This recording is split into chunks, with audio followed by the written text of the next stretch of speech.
something that may emerge in 3 years, 5 years, that is better than Bitcoin should have a chance to surpass Bitcoin or anything else, Who tells you that Bitcoin is still going to be the standard in 3 years? Nobody knows this, So we do know, though. The issue comes down to liquidity, right? Liquidity becomes a concern as a form of medium of exchange. If there is no liquidity as Bitcoin does, it becomes a lot more difficult. Like, objectively speaking, Bitcoin is really, really behind compared to a lot of the other currencies and coins out there. I don't think so. Hey, are we talking about Kim's project that he's building on BCH? No. We're just talking about like Bitcoin in general, or any other project for that matter. Yeah, but why don't we move this conversation to the question that I had?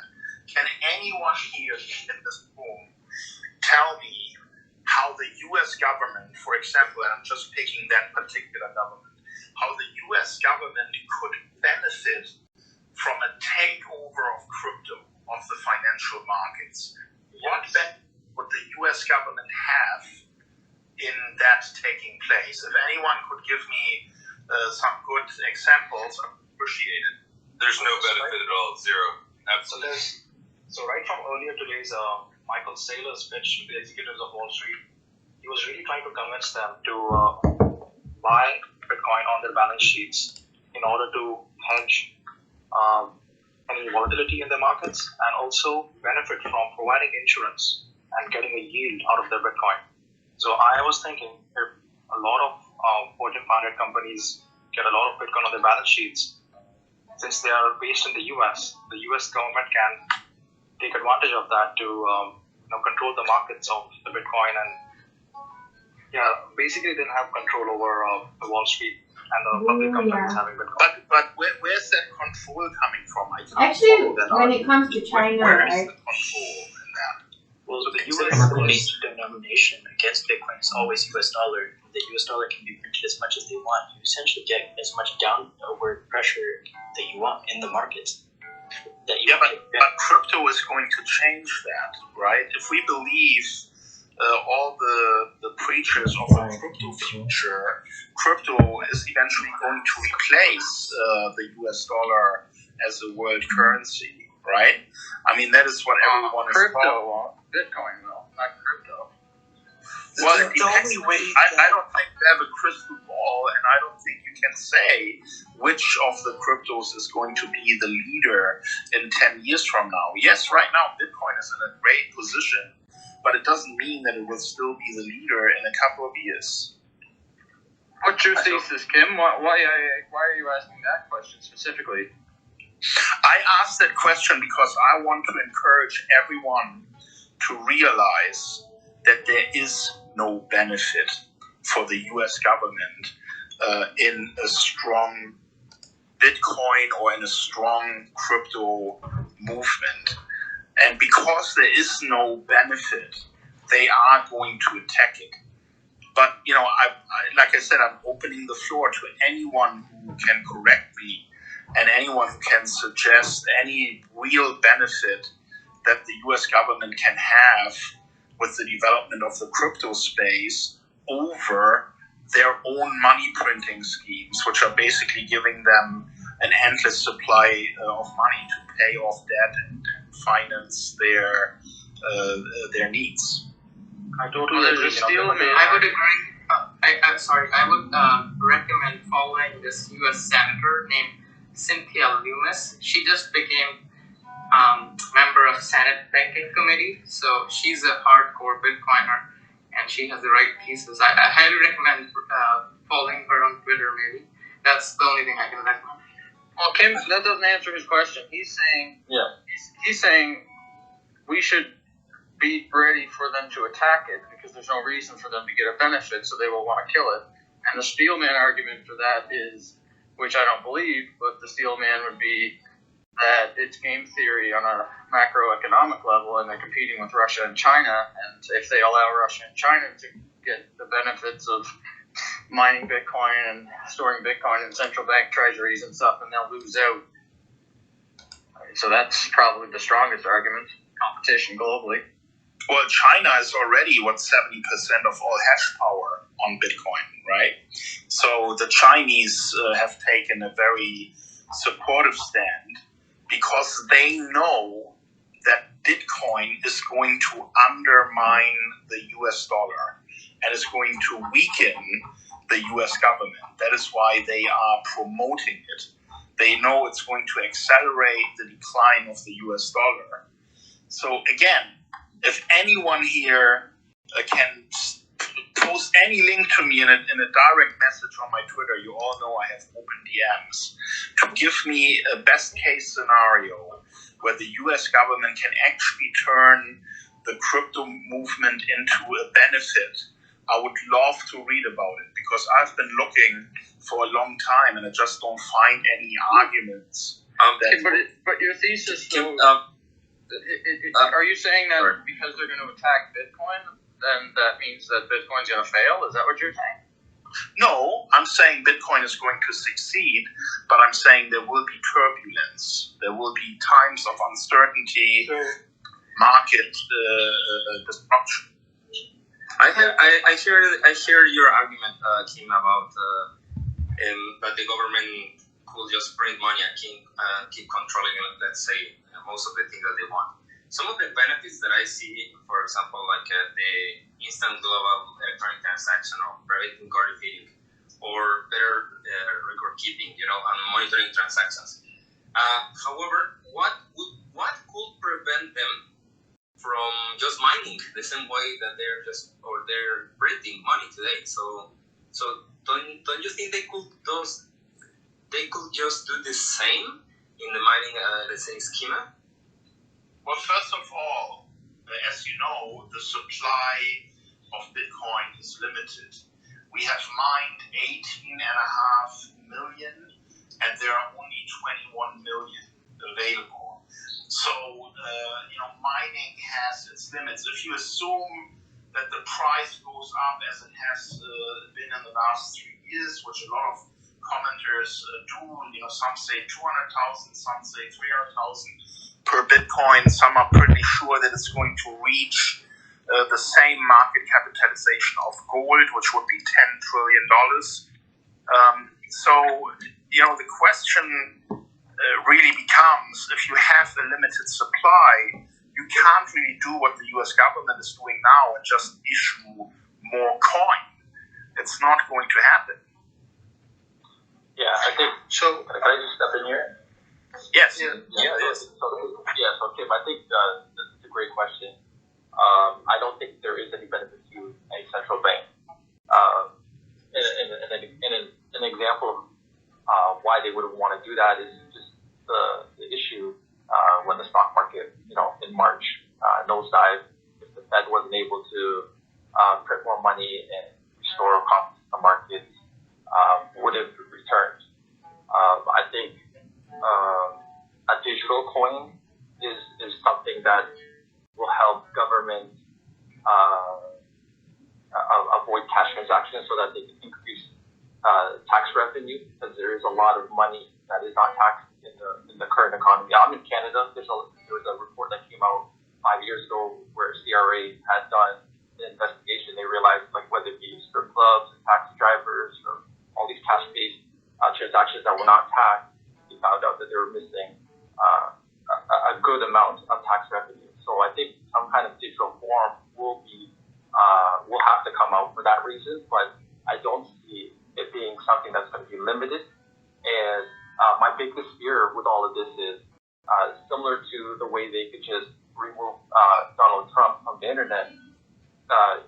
If they were to kill the internet, right, with our crypto dreams and this infrastructure, in jeopardy. And then some of the other questions I would have for you and others would be, could they filter out transactions? Because the internet infrastructure is essentially not all, but it seems like it's only a couple or a handful of companies that really dominate the infrastructure. And could they filter out those transactions if they wanted to, and outlaw completely crypto where we don't have access, similar to the paper money that they consider legal tender in the country? Could they prevent businesses from accepting crypto or any other form of digital coin that is not issued by them. But I think these are the realities, and that's why when I think of Bitcoin, I think of it as more like gold, something that is available as an investment, but not directly competing the governing body that we live in. All right, let me reply to that. The dilemma for any government now in the world is that the internet is such a big part of the economy. Shutting down the internet is going to be the same as crashing all the markets and ruining the economy. So that's not a path that any government would take unless you are a nation that is, super small and doesn't care about the internet economy. But for a country like the United States, that would be an absolute no-go. So that's never going to happen, that the internet will be shut down because crypto is taking over the financial system. That was one part of your question. The other question, can you repeat that again? Could they filter out the transactions? So, like just the crypto transactions themselves, could they prevent us from having those the miners from mining, or could they, any kind of infrastructure for the crypto system, could they filter that out as against the way it is structured today? That would not be a possibility. You can't go into the blockchain and make changes without all the miners signing off on it. If they tried, those servers that they control would just fall off the wayside, and no one would use them. So I don't really see this as a scenario. The only chance that governments will have is through legislation and through regulation, and eventually making the use of Bitcoin unlawful, or making the use of Bitcoin over a certain amount unlawful. Let's say the government sets a limit. Every citizen can only hold and use $500 worth of cryptocurrency, and primarily for the purpose to do microtransactions, small transactions over the internet. But that's about it. I mean, regulation is, of course, also the most powerful tool, because all of the big players that are now getting involved in the crypto space, the moment the US government tells them, we have this new law, you have to follow it, they will.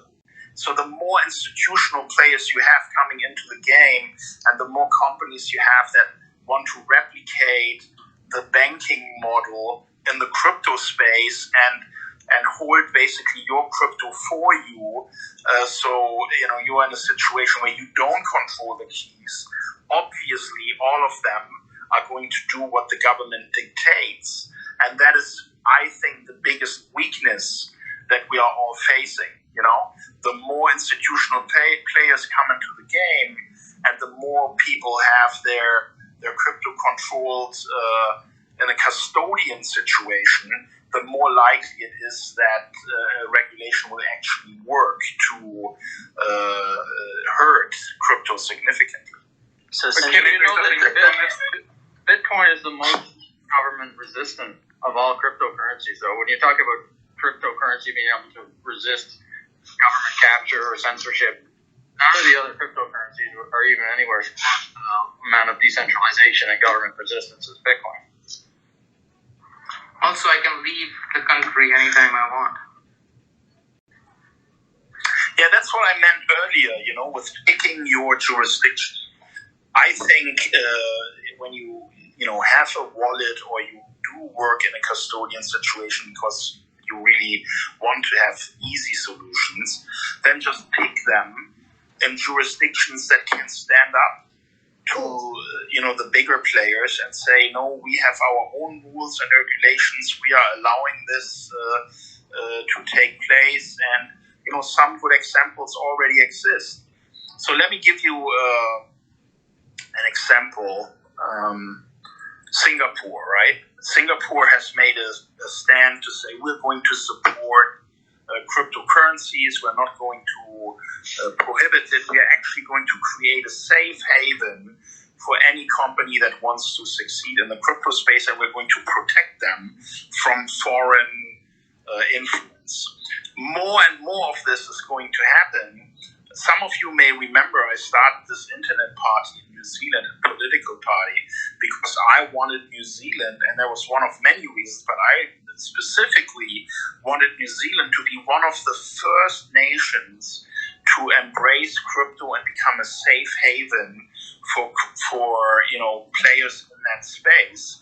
Unfortunately, we didn't succeed, but Singapore has basically done what I propose New Zealand should do, and they are going to benefit greatly from the rise of crypto in the future. Yeah, Kim, I think you made the point that you made earlier about the custodians or people that are holding crypto for you is the base of the best case scenario for government here, right? People turn it over to banks.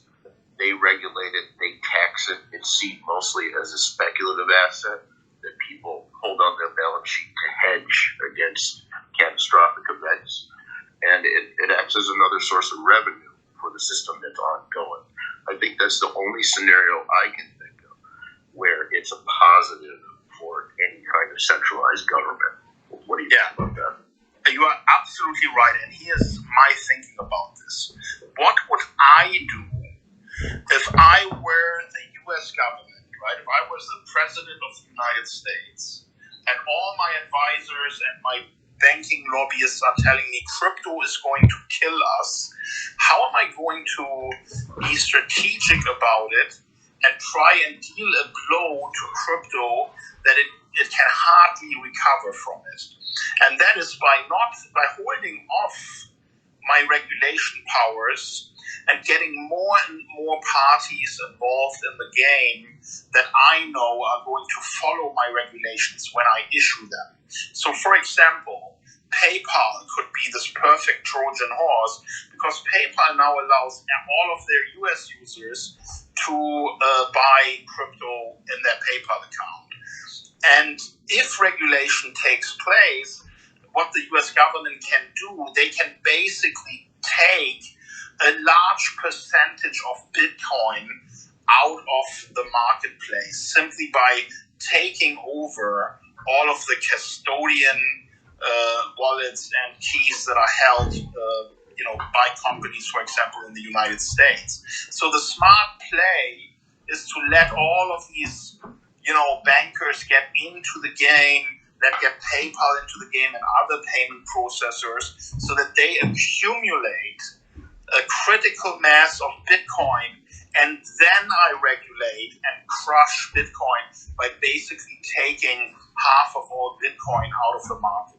Essentially, an executive order 6102, like how they did with gold. They stopped people from you can take custody of your own Bitcoin. And to be honest, I think you should follow Mayor of Miami. Miami is going to attract Bitcoiners, and they have publicly announced it.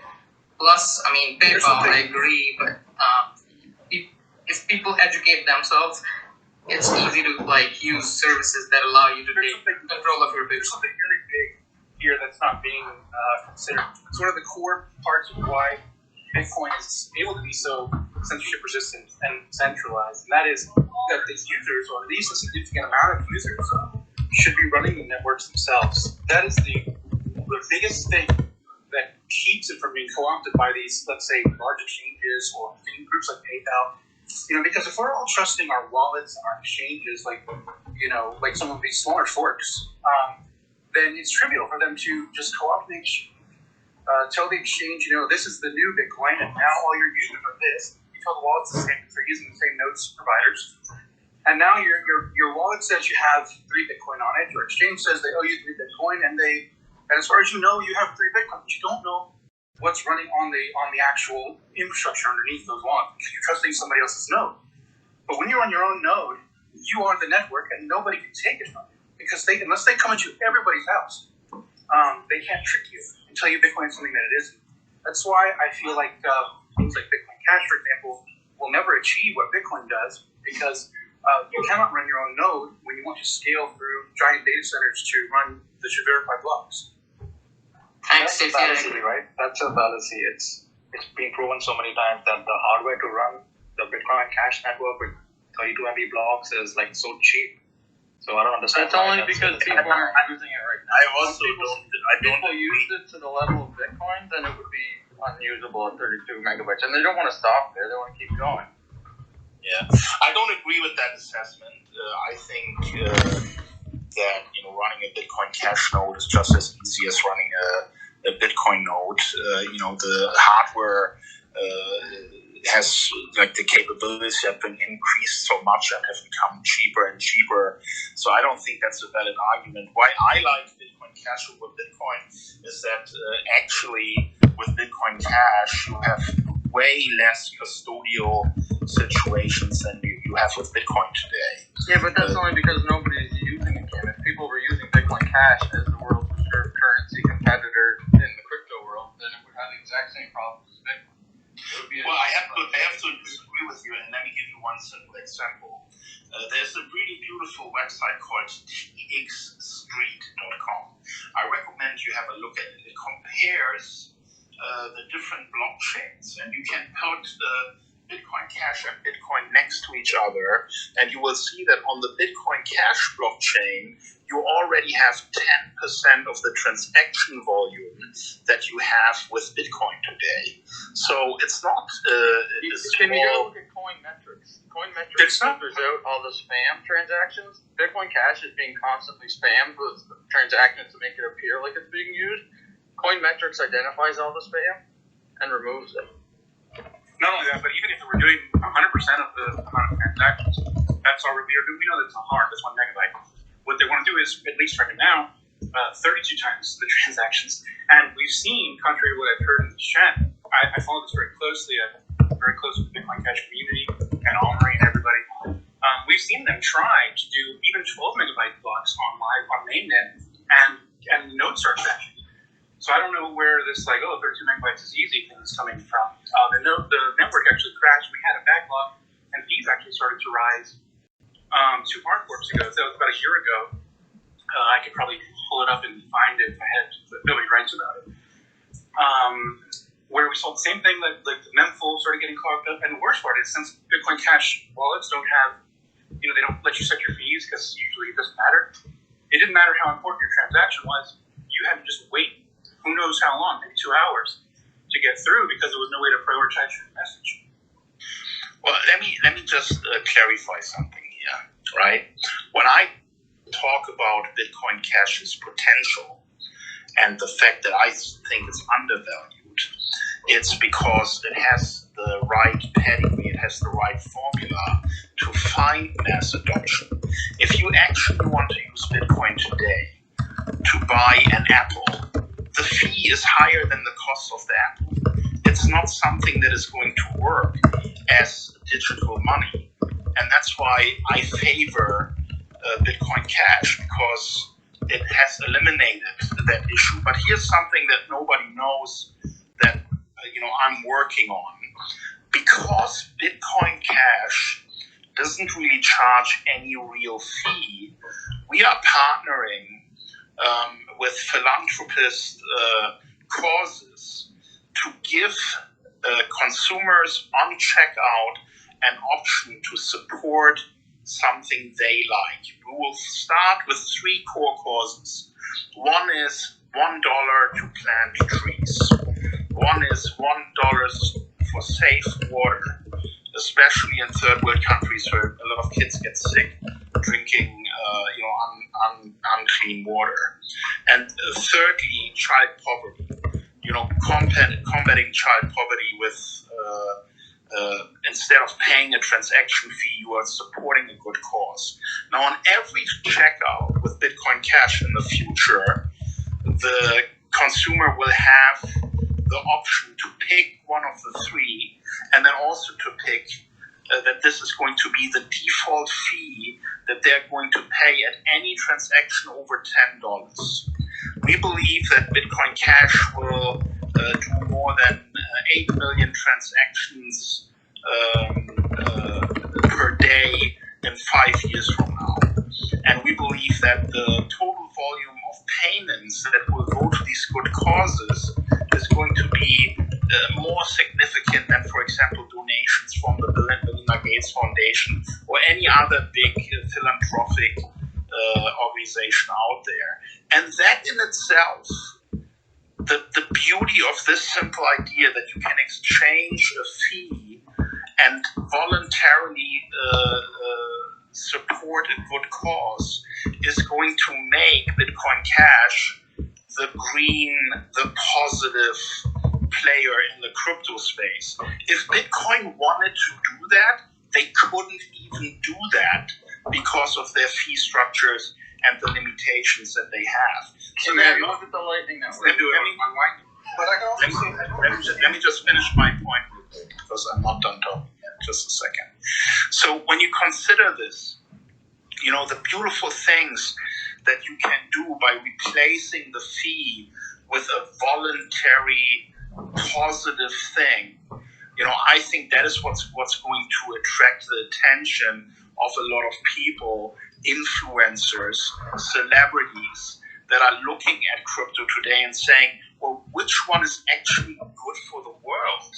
Like, which one doesn't require a ton of mining, or which one is carbon neutral, which one can actually provide some benefit to humanity? And I think that is a pretty good idea. What do you think?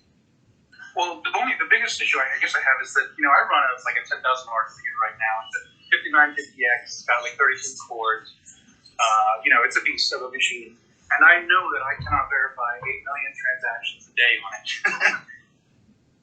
Kim, I think you make a lot of great points about Bitcoin Cash. I think there's a lot of potential there, especially from a technical end. And I had an idea that I think would help Bitcoin Cash realize its value and gain adoption, particularly in the crypto community, a lot more rapidly. And I think it would cost basically nothing. And that is changing its name. I think a vast amount of people who are permanently sworn off of Bitcoin Cash, including myself, is just because we feel threatened by the brand, that it's trying to replace, the granddaddy that's attracting all the institutional investment. That is the obvious, forerunner for fulfilling this particular role in the crypto world. Bitcoin Cash, if it were called literally anything else, would instantly become the number one competitor to Ethereum and be on a much more direct path to accomplishing all the things that you praise about it, and I think are very, very worthwhile. Do you have any thoughts about that? Let me reply to that. I think that's a very good point. I did have a couple of meetings with Bitcoin Core people. I've even hosted a small event at my house, where we're talking about how we could create an environment where both can coexist and both can benefit from the name Bitcoin, because it is the strongest brand in crypto. And I think we don't need to have this tribal, poisonous environment where one has to be better than the other. I think both serve a purpose. Bitcoin is positioning itself as a store of value, as digital gold. That is the path. And that's a straw man argument. Let me just finish my point. That's not true, though. Yeah, but you can reply when I'm done. Okay, let me just finish my point. They themselves accept that argument, by the way. It's a store of value. Of course, they're trying to, with second layer technology and Lightning, to be more competitive in the payment space, but that hasn't arrived yet. So it's not as good as everyone hoped it would be. Otherwise, it would already be a huge success. But anyway, let me make my point clear. If Bitcoin was the store of value and focus on that, and they are clearly very successful with that, and Bitcoin Cash was closer to the original vision in the Satoshi white paper, where he's talking about electronic cash, and clearly pointing out the benefits of Bitcoin to the world, to people actually transacting in it. That is currently not happening with Bitcoin. Bitcoin really is a store of value. It's an investment tool, that is primarily now being used by people that want to store their assets and have them safe, Whereas Bitcoin Cash could be that payment arm. And if both would just get along and work out their differences, they can coexist and service both sides of the coin. One is the store of value. One is, electronic cash. I don't see this as a negative at all. I think that would be a win-win for everybody, and all players involved should just get together and figure this out and be more supportive of each other. Two things. Can I say something about this? 1 second, Brad. The easiest way to buy Bitcoin Cash right now is with the Lightning Network. You can use Strike, easily connect to your bank account, and then get Bitcoin Cash instantly. You can't do that any other way with Bitcoin Cash. You have to use Bitcoin. Another thing is, there's probably already more transactions on Lightning Network today than there is on Bitcoin Cash. So it is showing itself to be very successful as far as payments go. But payments itself is not a popular use case in crypto right now. But you're saying probably. I mean, you're not... I've looked at the data. There is more transactions in Bitcoin in the real world. When you look at all the decentralized exchanges, you look at all the local Bitcoins, HODL, BISC, you look at BitPay's data, you look at Abra's data, look at any data, the most amount of usage for Bitcoin as money, or for cryptocurrency as money, is Bitcoin, and followed closely by stablecoins. And Bitcoin Cash is not even, it's nothing. I disagree with you again, because I think you are coming from a position of really wanting to fight for your tribe and defend your views. Let me just reply to what you've just said. Okay, let's keep it civil. So when you look at the transactions today in Bitcoin, most of these transactions are not actually people buying something online. But when you look at the transaction of Bitcoin Cash, most of the people using it are actually buying stuff online. That is the big difference between the two. And that's the point I was trying to make. Why can't Bitcoin be this digital gold and have that entire market? And why can't they, accept Bitcoin Cash to be the electronic cash version of Bitcoin? Well, because Bitcoin Cash is not decentralized. They cheated Nakamoto consensus when they added the emergency difficulty adjustment, and then they cheated again when they added the 10-block checkpoint. So what's the point of even using Bitcoin Cash if it's not even decentralized currency? You might as well use a stablecoin. Stablecoins are used way more. Can I add a comment, please, Ken? Sure. So I lived for 2 years in a remote area of India, and I can tell you, guarantee, it was a remote area, and I could convert my Bitcoin to cash, the local INR currency, any day, anytime. And Bitcoin Cash can't be. I mean, you have to convert it to Bitcoin. I mean, it just is the case. So just because you had a vendor in your proximity that did that, it doesn't mean that you can't turn Bitcoin Cash into cash. Let me give you a really good example. The Philippine community of foreign workers that are sending money back to their families in the Philippines. And by the way, that's a $31 billion industry and 10% of the Philippine GDP. They have discovered Bitcoin Cash to transfer money from the countries where they work back home, and that people locally can turn that with almost zero fees into local currency.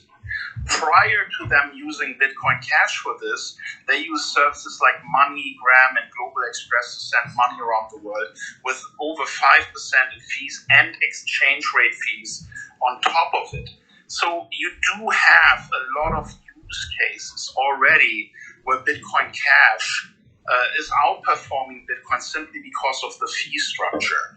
I think it's ignorant to say that there are not many vendors. Bitcoin.com actually has a vendor list on their website, and you will find over 100,000 vendors accepting Bitcoin Cash today. You know, I would love to see a list of Bitcoin vendors. You know, where is a website where I can see all the vendors that I accept Bitcoin today? Look at P2P volume. That's what I'm trying to say. Look at P2P exchange volumes in remote areas of Africa, Nigeria, India. Everywhere it's liquid 24/7.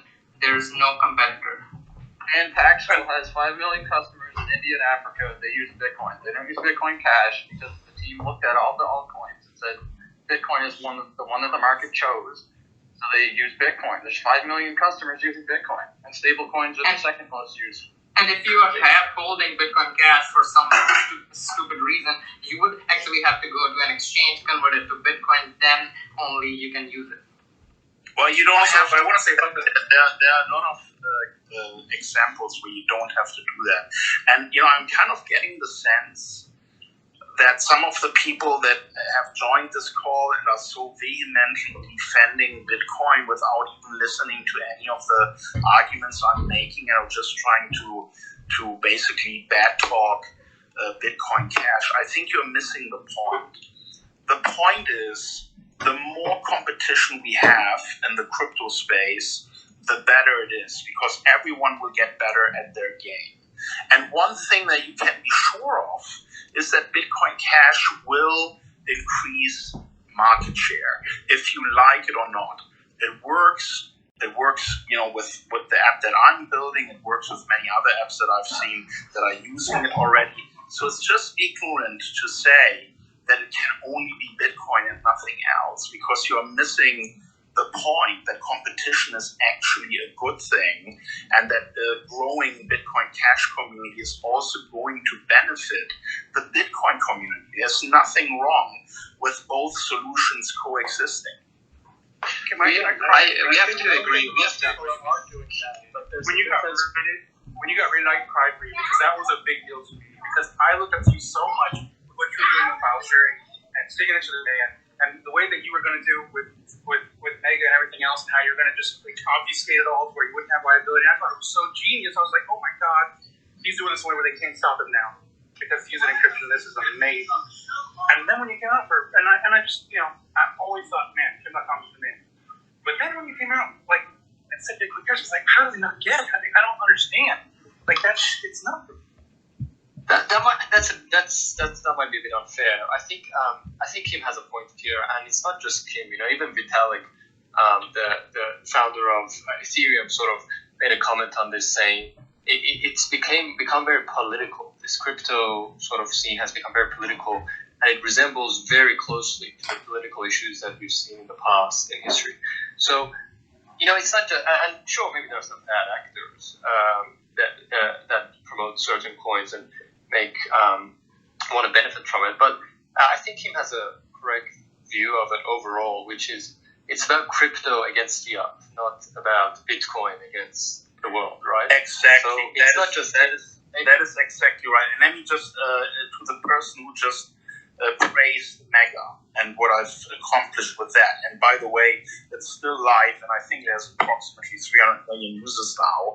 And you're exactly right. The service provider knows not a single file, at least the way I came up with the idea. I don't know if they've changed it or what they've done. I'm not involved in Mega for many years, but cut me a bit of slack. You know, I'm not just going to come into this arena and promote something without thought. I have spent a lot of time coming to this conclusion, and you need to give me a little bit of credit for what I've done in the past, and not just assume that I'm missing something here, or that I'm somehow deranged to support something that you don't agree with. You know, I think time will tell, and I think I will prove you wrong, and you will see that my efforts, together with many other developers that are working on BCH, are going to make a real difference when it comes to market penetration and increasing the share of cryptocurrency transactions. Don't underestimate me like this and think that, you know, I've somehow been fooled or bought or anything like that. It's none of those things. I agree 100% with you, Kim. Crypto bashing is bad, and the more competition we have, is that the whole space gets better. So I think in this whole space, the problem right now is we are too attached to our bags, right? Like, so we have our financial crypto bags, and we only want others to only buy that. So we fail to see the improvements of some other coins that may give out there to include, in the coin that we like. I think it's very disingenuous to assume that I just don't understand or I just want to pump Bitcoin back. I mean, I've used Bitcoin Cash before, and in 2018, I had to become somebody that lives on crypto. I don't have any dollars. I live on crypto 100% of the time. And in 2018, before Lightning kind of got better, I basically started using Bitcoin Cash because Bitcoin fees were high, and I don't want to spend $7 extra or $5 extra every time I want to use lunch. And so BitPay was the way that I was able to, use Bitcoin Cash easily to buy whatever I could buy. But then once, and of course, we're reluctant because it's not a very good store of value, and the value goes down. But then once Lightning Network kind of matured, I don't need to use Bitcoin Cash anymore. Now I use Lightning constantly, and it's so much better experience, so much better user experience, so much better tools, so many more merchants. By the way, I did go to Bitcoin.com in the past and look at the merchant list for Bitcoin Cash merchants. None of the ones in my area, there were 3, other than North Carolina, none of the ones that said they accepted Bitcoin Cash accepted Bitcoin Cash. It was just that they use a merchant provider that can accept Bitcoin Cash, but most of the merchants, at least the ones I went to, didn't have that option enabled. Well, let me give you a bit of insight. So, Bitcoin.com has made a couple of investments with point of sales operators that are actually putting the hardware into shops and the software into online shops to accept Bitcoin Cash. One of the many examples is GoCrypto. GoCrypto dominates the entire crypto market in, is it Slovakia or Slovenia? I'm not sure, one of those 2 countries.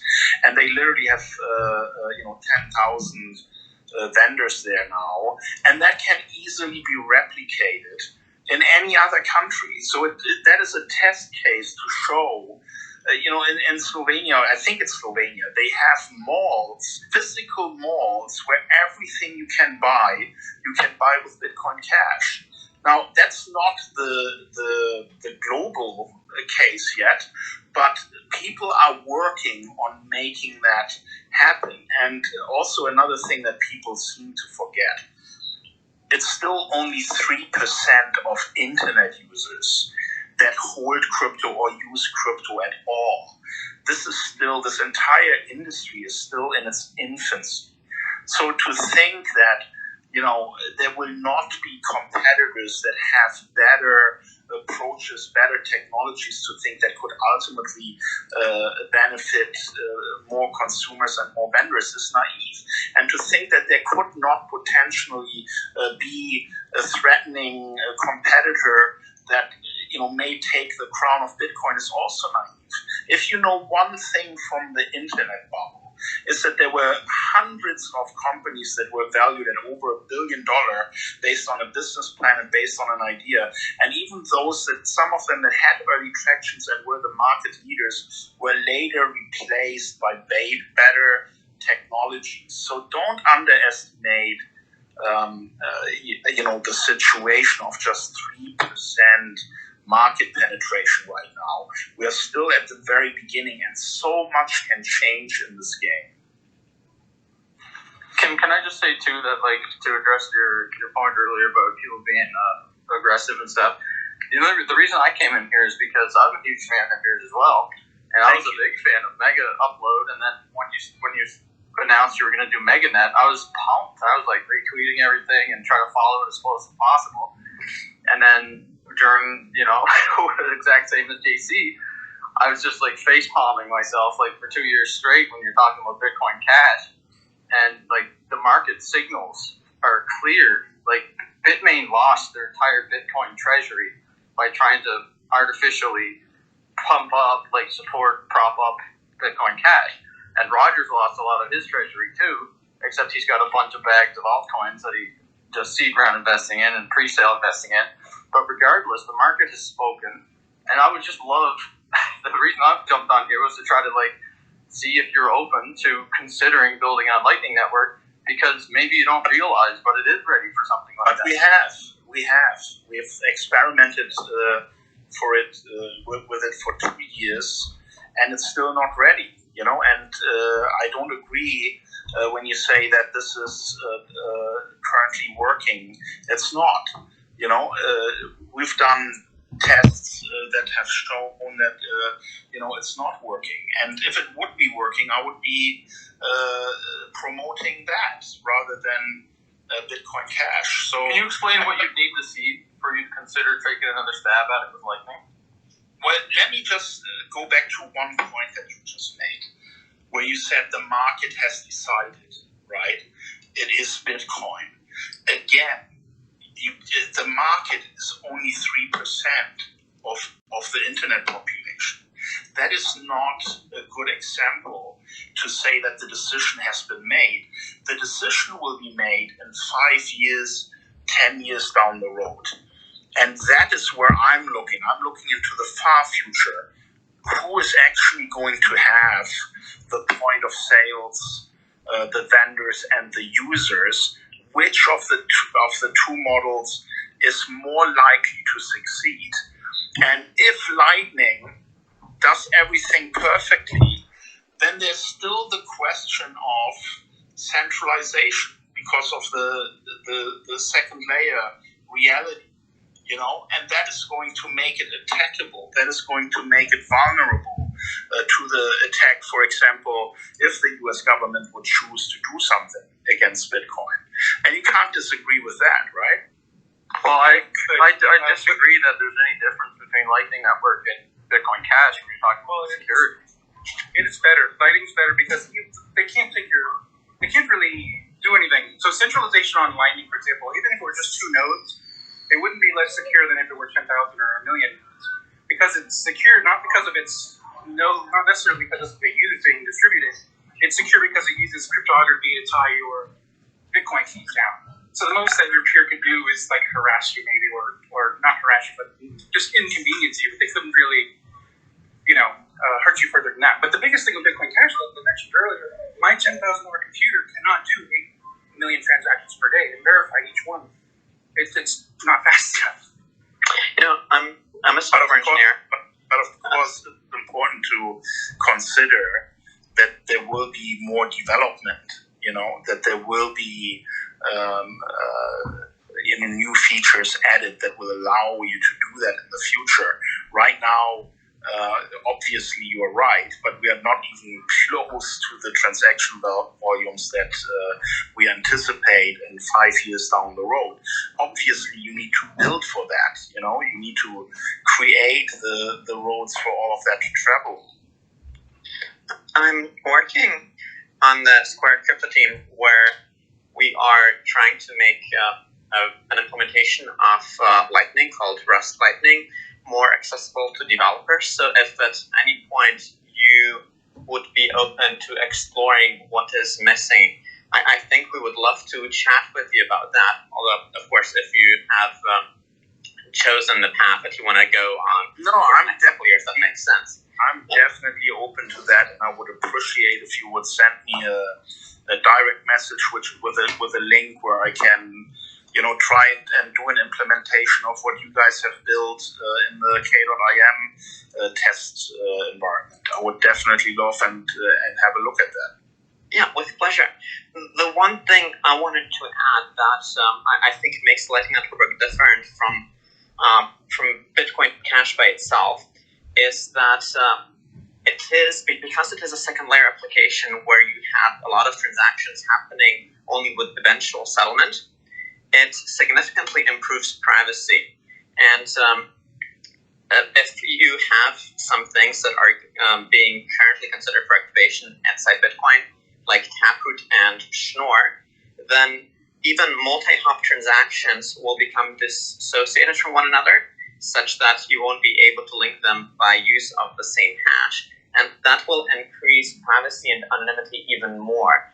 And right now, the only cryptocurrencies where you get really good privacy, as far as I'm aware of, are Monero, where it's necessary for all transactions, and Zcash where it is not necessary and where the utility is so low that it's actually not really useful. But that is something that can be applied to any UTXO-based cryptocurrency in the long term. So I think in principle, if Bitcoin Cash has the necessary SegWit support, you could deploy Lightning Network on top of that too. Yeah, that's an interesting point. Please send me what you guys are working on. I would definitely like to have a look at that. For sure. Thanks. I will. So unlike some other people, my mind is open and always will remain open for something that is better than what's currently out there. Where I'm coming from, and I need to emphasize this, is really our own test environment in which we wanted to make sure that we provide the best solution for future k.im customers that want to utilize the file shop. That is how I arrived at my own decision to support Bitcoin Cash. Now, I'm not saying that we are only going to implement Bitcoin Cash, quite the opposite. We are going to implement anything and everything that's out there. But I think that the highest chance of success is currently, based on my own experience with everything that we have tried, Bitcoin Cash. If something better comes along, I would love to see it. That's great. I'm going to be sending you a DM. Because Nano doesn't have the 1% hash problem. On the privacy side, I believe there's a really good solution. My name is Doug Messer, and I'll be shooting you a DM with a link to take a look at that I think you might enjoy from multiple perspectives. Sure. No, I would have a look at that too. Kim, you should add your Twitter on your Clubhouse profile. That might make it easier for people to go there straight away and DM you. Because this is awesome. I love hearing this. Yeah, I will do that. I just don't like to give apps access to all things that I do on Twitter. I've looked at what they want to have for me to add my Twitter, and I get suspicious when they want to know what users I'm blocking or things like that. Why the hell would they need to know that, Okay, fair point. I know a lot of the teenage girls create Finstagrams so that they have their normal one that their family sees and then a sub one. So there could be a fake Kim Twitter that no one knows which is operating at once. Yeah.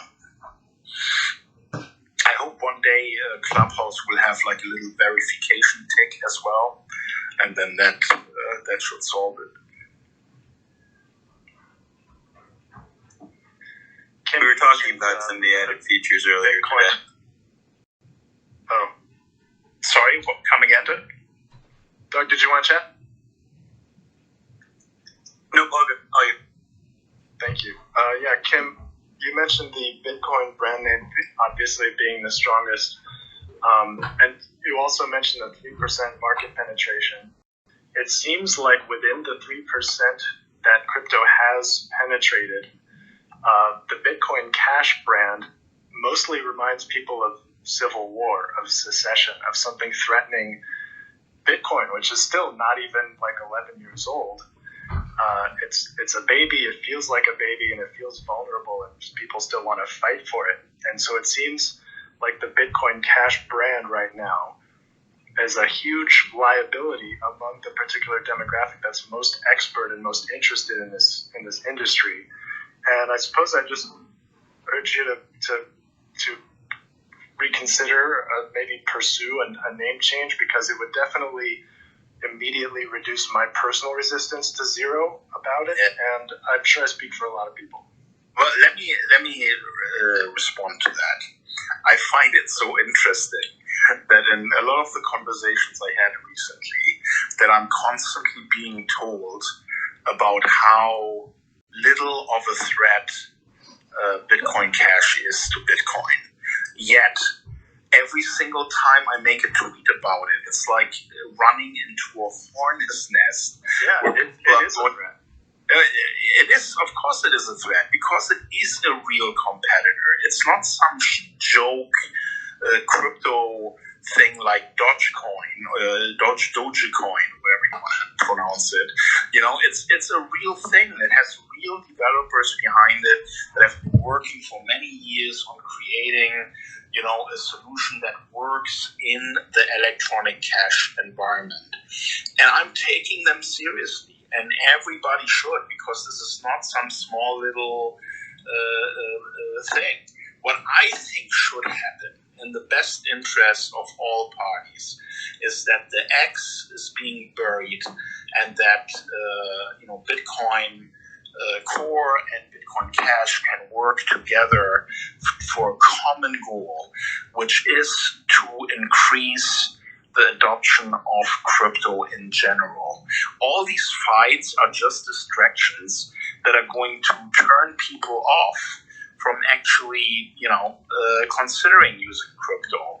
I think if we were allies and working together, and Bitcoin focusing on their strategy and us focusing on our strategy, it would be a win-win for everyone. Let me give you a simple example. Okay, and I mentioned that earlier. I would really like no one to underestimate what I can bring to the table here for Bitcoin Cash. We're going to have a really substantial influencer campaign with important people around the world coming to the table with Bitcoin Cash and working with us, promoting it. Now, what I would love much more than the current situation is that they are promoting Bitcoin at the same time and say, this is what Bitcoin is great for, this is what Bitcoin Cash is great for, and they can coexist and work together and support each other. And you know what the result of that is going to be? Mass adoption. More people getting involved and understanding the differences and making sense of it. Right now, with all of the hostilities going on, I think it's really counterproductive. And the fact that these two teams are not working together is, in my view, a real loss for the crypto community. Yeah. You've been saying that for years, and you must realize that we don't like Bitcoin Cash. We don't like Roger Ver. We see him as an enemy. And no real Bitcoiner is going to tweets negative about Bitcoin every day. And as somebody who spends a lot of time promoting Bitcoin to people, I do. Whenever I hear like a negative sentiment about Bitcoin, 99% of the time it's something they got from Bitcoin.com or from one of these sage guys on YouTube, and it doesn't make them say, "Hey, Bitcoin sucks and it's slow and expensive. Let me use Bitcoin Cash." They weren't looking up Bitcoin Cash; they were looking up Bitcoin. They read the stuff the Bitcoin Cash guys put about Bitcoin and how shitty it is, and then they just say, "Okay, never mind, Bitcoin sucks." And they don't say, "Well, what else?" I agree with you that in the past, the way things were handled on both sides are counterproductive. I'm totally with you on that, But I think it's irreconcilable, Kim. It's not going to happen. Well, but that's not how diplomacy works. If you enter into a room with that kind of view, you're never going to end a needless battle like this. Have an open mind, I think some of you are here. I have an open mind for you. I don't for Roger. Yeah, but exactly that is my point. I'm here trying to make a case for Bitcoin Cash. You appreciate me because of the things that I've done in the past. So why not give me the benefit of the doubt and let me try and make an effort here to bring those two camps together for the benefit of all. I think there's nothing wrong with that. But if you have this view that because of the things that happened in the past, by the way, on both sides, pretty immature stuff, then this is going nowhere. And that would be a loss for everyone. I would really like there to be a round table with the key decision makers so that they can make peace and actually benefit from each other. But we don't believe that that's what the case is. We believe that Bitcoin can do everything, and we only need Bitcoin. So why do we don't believe that we need altcoins? It's the Bitcoin Cash doesn't have the fundamentals of Bitcoin. If they propose today, the core developers propose, the kind of changes like check marks or changing difficulty algo, or any of these things that Bitcoin Cash has done, especially scheduled power fork, that's like one of the worst things I feel a coin can do because that proves it's very centralized. Or if it had 1% hash or Bitcoin had 1% hash or some other coin, like these fundamentals are important to me, and I would quit Bitcoin before I accepted a Bitcoin that had the properties of Bitcoin Cash. I was going to say the same thing, JC. Yeah. Look, I see that you guys have, your views, and I don't agree with some of them, and I think it would be beneficial if there was some kind of peace treaty, let's call it that, because in the end, what all crypto ventures out there want is that crypto finds mass adoption, and that is really the only thing that is going to protect us from the way governments are doing things today, the money printing, the unfair financial system that is disadvantaging the people and basically directing the benefits to the top 1%. That old corrupt system is what we are fighting. We're not fighting each other. That is what they want. They want to create this discourse between us and fight each other because they know it's going to weaken us in our, I call it a crypto revolution. That is really what this is. So in a way, we should all just realize that we are in the same team. We're in the same boat, and we're trying to change the things that are wrong just the same. I'm not in this for profit. I personally don't own a single Bitcoin, and I have like $100 in Bitcoin Cash that Roger Ver sent to me through his Bitcoin.com app, and that's it. I'm in this because I believe crypto can change the world for the better, and primarily for the people, and a shift of power that needs to take place for a better future. And if we can all agree on that common goal, maybe it's much easier for us to come together. And I don't really appreciate, that you guys seem to underestimate me and, my possibilities that I have to assist Bitcoin Cash by achieving their goals, It's not you. I think that you might even be able to maybe make a dent in Bitcoin Cash adoption, but that's not going to help because to me, there's no foundation there. It's a centralized thing. It's easy to co-opt by government. It's easy to crush. Yeah, but you're saying that, and that's just not true. I don't think that's nice of you to say that it's. Well, Kim, they broke Nakamoto consensus twice. Look, here's not arguments, right? So I keep hearing a lot of we, but you have to realize there are a lot of developers on the BCH side too. There are a lot of people who believe what they have done, the regular upgrades. In their aspect, that's the right thing, right? So they see BTC as it's not upgrading or changing anything as a disadvantage. So I don't think as a we as a collective, right? There are people behind BCH too that are going after it. And I just want to clarify, I think Kim is not the representative of BCH. I don't think he has control to change the brand or anything. This is the freest market in the world, unlike the fiat system where they gatekeep and censor and control. If anybody wants to buy and use Bitcoin Cash, it's very simple for them to go to the exchange and buy and use Bitcoin Cash instead of Bitcoin. There's never been less friction before now with the internet and all of this open software. And even though I don't like these agents, it's still open. So anybody can use it. And for years, nobody uses it. As Brad pointed out, all the transactions, or at least a heavy majority of them, are not even real. It's like one guy, you can trace the wallets, spamming, usually under $1 for whatever reason. I don't know, maybe so that these conversations can happen and they can pretend it has activity. I don't know. I'm just guessing. Have you been here when I described earlier how k.im is going to work with the file shop technology? No. I'd like to hear that too. I didn't hear it either. Let me just tell you that I am of the firm belief that this is going to be a killer application for crypto. Mega Upload I built to 160 million users. Mega today has, I think, the last thing I heard, 300 million users. I know that k.im is going to have more users than those two past projects of mine combined. I simply know this because everything that's in it is what I have learned over the last decade, building these kinds of mass user services that are really attractive to them. I know what users want. I know what artists want. I know what everybody wants in the space, and I'm going to deliver it to them.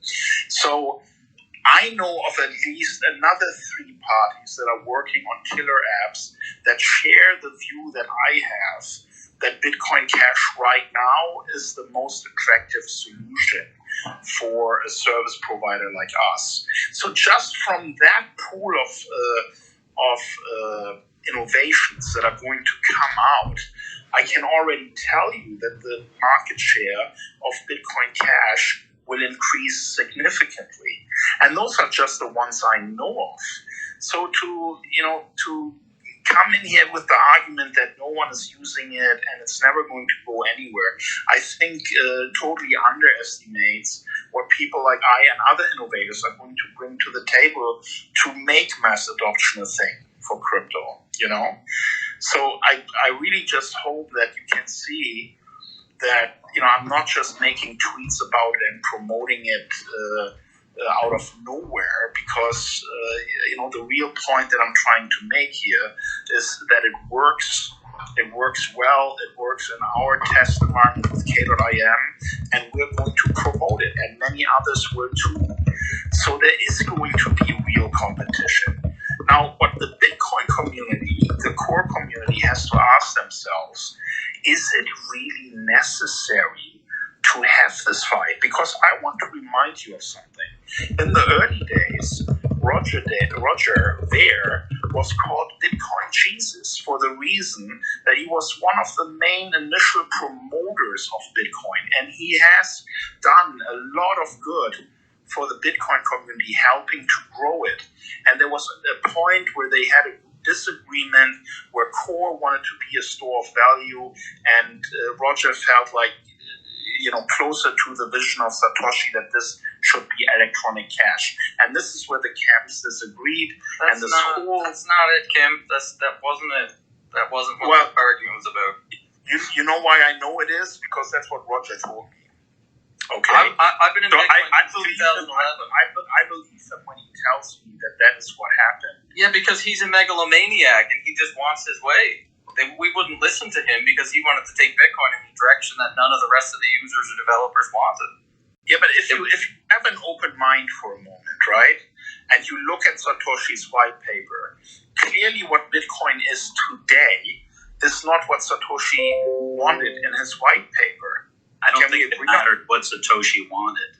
I think that's the point, is like the free market is deciding where it goes. Yeah, but that's quite naive. But Kim, he broke Satoshi consensus twice. He broke the Nakamoto consensus model twice. So that argument about Satoshi worship doesn't matter. They were so hypocritical. They were saying all these things about what Bitcoin Core, Bitcoin this, Bitcoin Core this and that. And then as soon as they got to the actual test of decentralization, where the miners were going to actually remove their hash power from Bitcoin Cash, they had to change Nakamoto consensus and add the emergency difficulty algorithm so the chain wouldn't stall off and die. And then when Bitcoin SV started to try to legitimately use Nakamoto consensus to take over control of the coin with more hash power, Roger and the Amory and those guys colluded with the exchanges behind closed doors to add 10 block checkpoints to totally defeat the point of needing to have consensus in the first place. So they totally centralized it, and that's why we wanted to protect Bitcoin from people like Roger Ver, because it's not government resistant if it can't even be insider resistant. Like the fight wasn't about store value. Well, here's where I disagree. Right, number one, when you are aware of attacks that are trying to take you out and destroy you, of course you're going to try and defend yourself. And I think this is what happened here. What also everyone totally underestimates is with the increase of utilization of Bitcoin Cash, the value of Bitcoin Cash is going to go up. That's a consequence of it. And with that, you will have a whole armada of new miners finding Bitcoin Cash attractive to mine it. And therefore, decentralization shouldn't even be an issue. With more attractiveness of Bitcoin Cash and more miners, this situation is going to stabilize. And I don't agree with you that it is centralized. But what I do agree with is that Roger and his team had to fight for their survival. And they had to take measures to not be destroyed. And that is just something, if you're thinking about it and you're putting yourself into the shoes of the Bitcoin Cash team, I think if you loved what you are doing and if you love what you are building, you would probably also get creative to figure out how to protect yourself from destruction. Yes, but you can't cite the white paper as a reason why Roger forked away from Bitcoin and then not recognize the fact that he changed Bitcoin at the fundamental core game theoretical principles to make sure that the coin didn't die. I tell you that I take his word for it, and unless I see something that changes my mind, that's just how it is. That is what he explained to me, and I take his word for it. Yeah, but Kim, it was the users. It was people like me and JC. It was the users and the node operators of Bitcoin and the developers. Not just the developers, but the 100,000 people that run Bitcoin nodes. We were the ones that signaled for UASF. This was the users of Bitcoin rejecting Roger Ver's ego and the miners. So speaking of the USF too, there was also some. Well, the fact that a fork took place and Bitcoin Cash was created shows you that there was support for Roger's idea. It wasn't just him by himself doing that. So here's the thing: we're talking around in circles. I'm of the pretty clear view now that all you care about is Bitcoin and you are not open to any arguments, no matter what they are. I think I've made a couple of pretty good ones. And that's okay. I don't disrespect you for that. I still hold some of my Bitcoin Cash. I hold like 100 different altcoins. I try all this stuff, just like JC. I've tried. I know some Bitcoin Cash developers. Like I try to keep an open mind. But it's been 3 years. Like, this is clearly, we've settled it. It took someone like me to get involved, and maybe I will be able to convince some people to really bury the hatchet and come to their senses, because this kind of hostility and negativity is not helping anybody, Can we talk about some of the theory of why miners might be able to attack Bitcoin Cash a little easier? Because I think we saw like 6 mined empty blocks in a row this year on Bitcoin Cash, and I think that shows one of the issues is that as long as new coins are still being minted on a new block, that Bitcoin cashers are actually the miners aren't really incentivized right now because there's so small amount of money to be made from fees. They aren't incentivized to add any transactions when they're getting new coins, because essentially they have to majorly upgrade their memory space in the future, adding a ton of transactions in as the block size increases. But I don't think that scales with this sheer amount of memory to the amount of money they'll be making off of those transactions. All right, so let me ask you a really simple question, if I may. If Bitcoin reaches a market cap of $500 billion, let's say, don't you agree that miners will be more attracted to mining Bitcoin Cash? I mean, it's literally just achieving critical mass.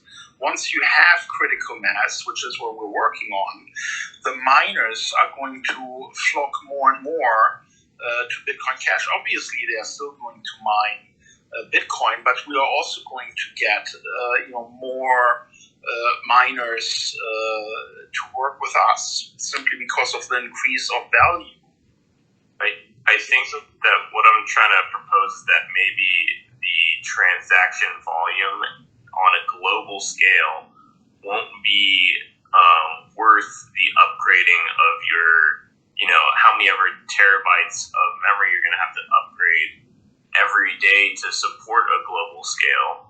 And miners will be incentivized to leave off a lot of transactions just to maintain a viable memory going forward. Well, it's a race. It's a race. So if I can validate just a few transactions, then try to submit my blocks and get the block first, then I win the race and I get the reward. The reward is so much bigger than the transaction fees, especially on Bitcoin Cash right now. Even if they did have 32 transactions at Bitcoin, they would still not even have 1/100th of the fees. So it's not really worth the validation time. And we've seen this on BSV where they tried to scam the blocks. It's not worth the validation time for them to risk processing those fees for under a penny to lose the valuable part of the block, which is the rewards. So I'm actually worried about Bitcoin when it reaches the 21 million number, because the incentive structure then will only remain of the transaction fees. And if the block is still at 1 megabyte capped and 15 to 20,000 transactions, who's going to provide enough incentives to the miners to keep the chain going? Well, 1 megabyte cap is actually the aliens fees. So, if you want higher fees for miners, you should want even smaller blocks. The smaller the blocks, the bigger the fees for miners. You can see this very easily. Yeah, but you don't want more fees for miners, because then you don't have an electronic cash system where people can do microtransactions. Kim, I don't think you're listening about Lightning Network, man. We got to get you up to speed. I've already given you a reply about that. I told you it didn't work in our test environment, and I'm happy to look at it. But peer-to-peer cash is Lightning. That's what we're doing. That's why there's there's actually thousands of developers working on building out Lightning Network. There's lots of money being invested by altruistic Bitcoiners. Square and Crypto is building on that. Simple payment verification. It's in the white paper. A lightweight client.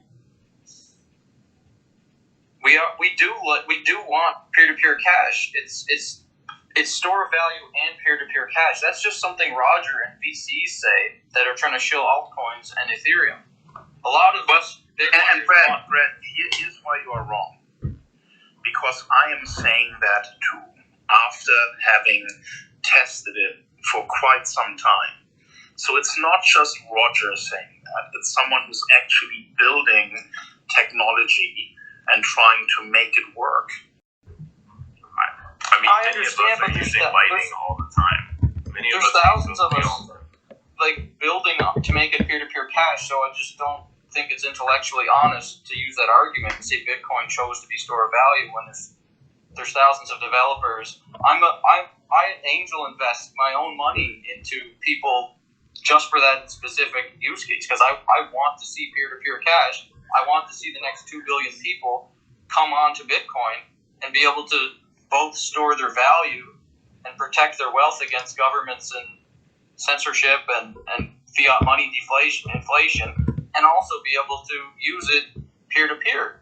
There's a lot of us that still are. That's why we're building out the Lightning Network, and it's going to be able to scale. You will be happy to hear that we've already implemented Lightning into k.im, and it has been on our roadmap to do that, and that has already taken place. So eventually, I'm not going to gatekeep Bitcoin Cash. If Lightning, by the time we launch, runs as smooth as you say, then people are going to use that, and it will be available to our users. There's really no problem here. That's wonderful. That's awesome. I think you'll see there was, I think it was Cheater.com, I don't know what the name was, they did the same when they had Bitcoin Cash and Lightning, and I think 80% of all their transactions were Lightning. The other, 10% were Bitcoin, then the last 10% were a few alts, and then maybe 2% were Bitcoin Cash. So I think if you have both, I think you'll prove your own point. Well, I'm looking forward to it, and like I said, my mind is open, and anyone that has any Lightning solution that works smoothly with high transaction volumes, I'm happy to look at it. In our test environment, it didn't perform as advertised, and we've tried making it work, but in their defense, that's also about almost a year ago now. So, things have improved significantly. We're going to look at it again. I'm excited. I really am because, like I said, I've always been a fan. You were one of the earliest pioneers in kind of fucking the system and finding legal and effective ways to provide freedom despite the regulations that try to stop you from having that freedom, which I think is in large part what Bitcoin is about. So I do look forward to using Lightning on your new product, and I hope you do reach out to the Square Crypto guy that offered his assistance, because that they're a very skilled team being funded by Square, and so. Yeah, I know. I know. Jack is doing good work, and Square Crypto is amazing. I've seen their submission to the regulators in the U.S. They're writing really good letters, and I'm totally supporting them. And by the way, I hope one thing becomes clear in this conversation is that I'm not against anyone else in the space. I love Bitcoin. I love Ethereum. I love anything that's happening in the space because I know that is the future. And I'm listening to all of you, and I'm trying to respond as good as I can and as fair-minded as I can.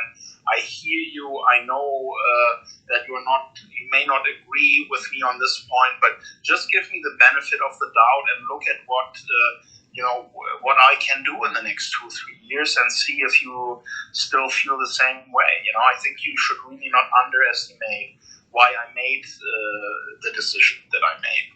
Sure, but how's it different from if you decided to make your own coin or promote some other altcoin? Even if you were successful, to me, it wouldn't be valuable. I mean, maybe somebody would actually value it, but I don't value those networks without the principles of Bitcoin. Yeah, we were looking into that, and not a lot of people know this, but there was a time when we were thinking about issuing a token with Bitfinex, and we had some 30 million or what signed up for it. And in the last minute, I pulled the plug because of the uncertainty, around this being a security. And I feel I was vindicated for that decision, even though my partners were quite upset with me, because now we have the situation with Ripple and XRP, and they're going to fight for many years. And it's just such a difficult position now for anyone to issue tokens because of this test case that the SEC has clearly launched to stifle the space, So yeah, you were right on the Ethereum coin. I mean, granted, you would have made a lot of money. You would have made a lot more than $30 million. I'm sure. Might even have made $500 million. Who knows? Crypto space is crazy, depending on how you launch it. So you would have made money. I was also able to do. We were also able to do an ICO where we could have cashed in $100 million, early in the game. But it's just, it just wasn't right in my mind to issue a token, at least not at that point and under the circumstances that the whole market was under. So I'm very comfortable with the situation we are in. We raised just enough to develop the software. We're making good progress, and I'm just excited to show to the world the next thing that I'm creating. I'm looking forward really, Kim, for your k.im, because we are having issues with the crypto apps out there going down. Like the Open Bazaar was out of our funding, so we no longer have a proper e-commerce platform. And then also on Twitter, we have seen so much censorship in the last couple of months. So combining the e-commerce and messaging, I think I really am looking forward for your platform. It's going to be exciting. It's going to be a game changer. As you know, I always disrupt and I always do things a little bit differently. And I think it's really going to be a great new ecosystem. And again, something that we are not hosting. So it is decentralized. It's not something that you can shut down. And once it's out there for everyone to use, it will create its own life, and the invisible hand takes over. And that's really what I'm looking forward to. I can't wait to launch this thing and show you all. But don't you think that Bitcoin will be eventually the winner of them all because of the having uniqueness of there's no other chain that has that. I would be surprised if Bitcoin is not way up there.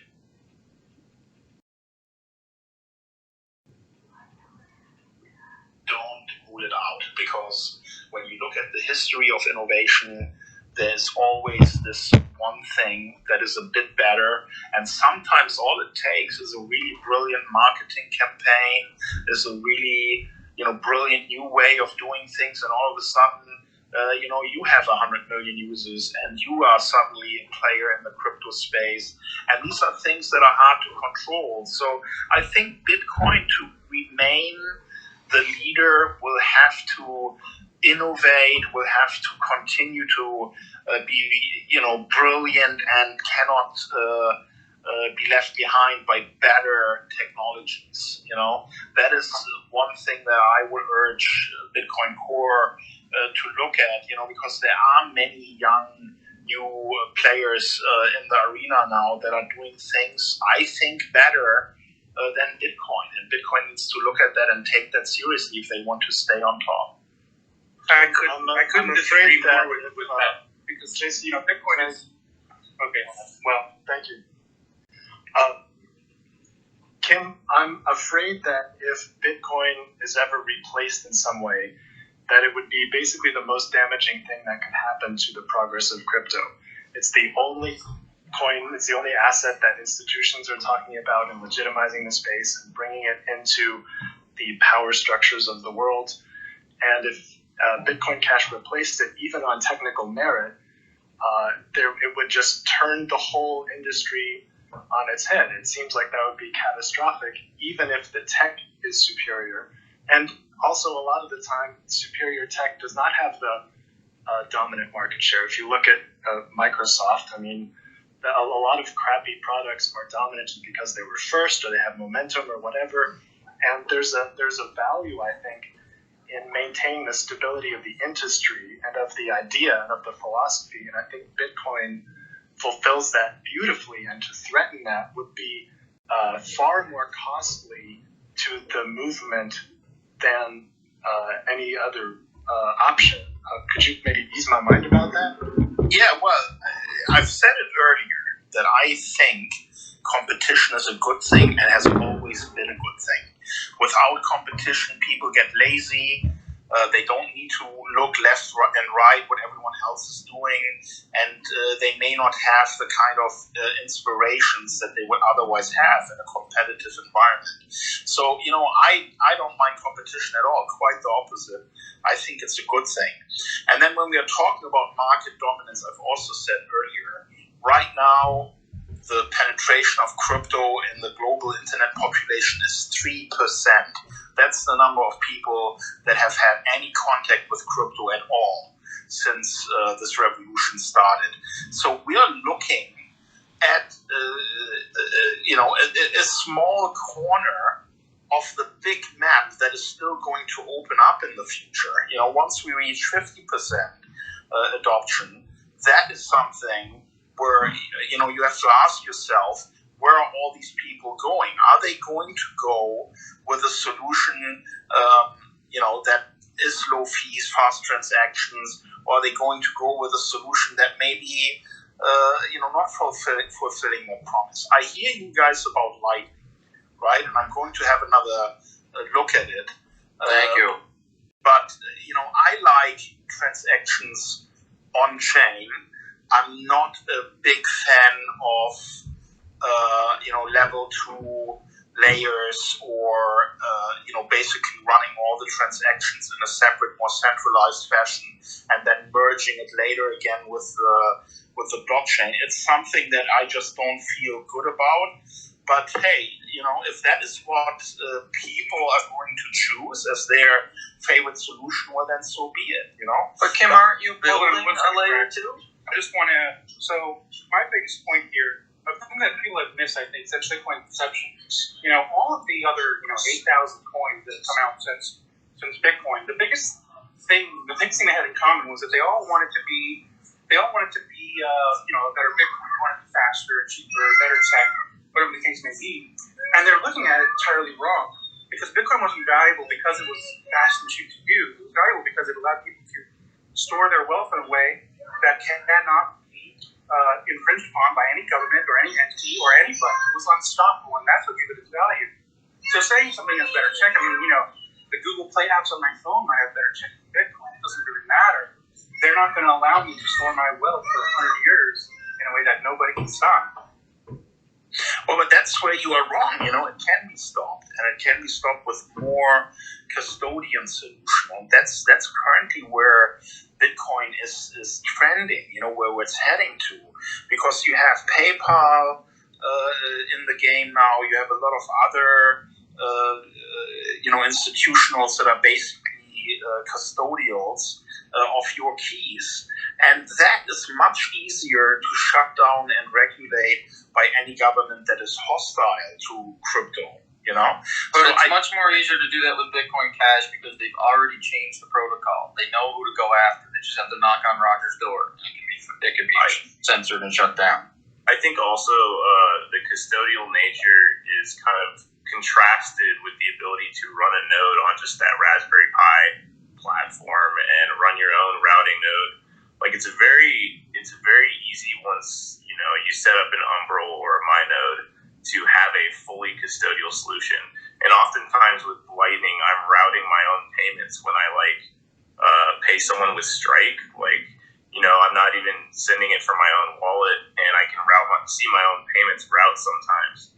And I think that shows that it's fairly decentralized still, even with other platforms getting into the game. I'm still routing on a Raspberry Pi, which is pretty incredible to say. Yeah, people have freedom. So some people will use that freedom to use PayPal, which is unfortunate. But the freedom that Bitcoin gives them, they never have to use PayPal. At any time, anybody can interact with the network themselves, run a node themselves, and broadcast their own transactions themselves. And that is priceless. And that is what you lose when you... Because when you care about speed and cheap, then you need, the $20,000 data center or whatever to run the network, and that just knocks that whole part out. It's so important. Yeah, but here's what I don't understand about this whole argument, right? Every year, we more than triple the amount of storage that you can have on SSDs, and we halve the price every single year. The throughput on the internet is getting faster and faster with 5G technology now. People are basically having a gigabit link on their phone. So all these limitations that you are talking about, I don't see that in 5 years or 10 years that the hardware or the network is going to be a limiting factor. I agree on that. So there's this chain called Solana. I don't know how many of you have heard of that. So a bunch of Qualcomm engineers started building Solana, and their aspect was to have the highest throughput. So right now they do 50,000 transactions per second, and they recently launched their open source exchange. So I think tech is getting there. It's not like we are limited by the tech. I think one of the downsides though is I don't want to have to buy, to support the network, to run my own node, to verify my own transactions. I don't want to have to buy a new SSD every year or two. And my node as it's set right now with 1 terabyte is, good for another 5 or 6 years at least. And I think, with the way I've set it up routing Lightning right now, it's only cost me a couple $100, and it's set for the next 10 years. Yeah, but in 5 years, we're going to get a thumb drive that is a terabyte for $20. That's not even going to be a limiting.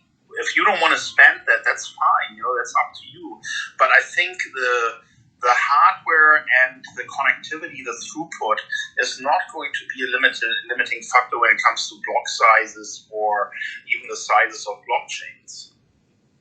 It's a moral hazard in a way. If you say, we should do everything on chain, it doesn't matter, but it should be cheap. You have all these people doing, less than $1, $5 transactions.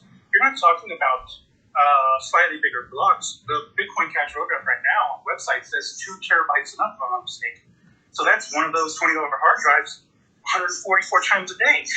And imagine, getting into Bitcoin the first time as a miner even, and you have to get, petabytes worth of data to even start. You're talking about millions of dollars investment even in the future just to start, and then you're going to have cheaper fees because.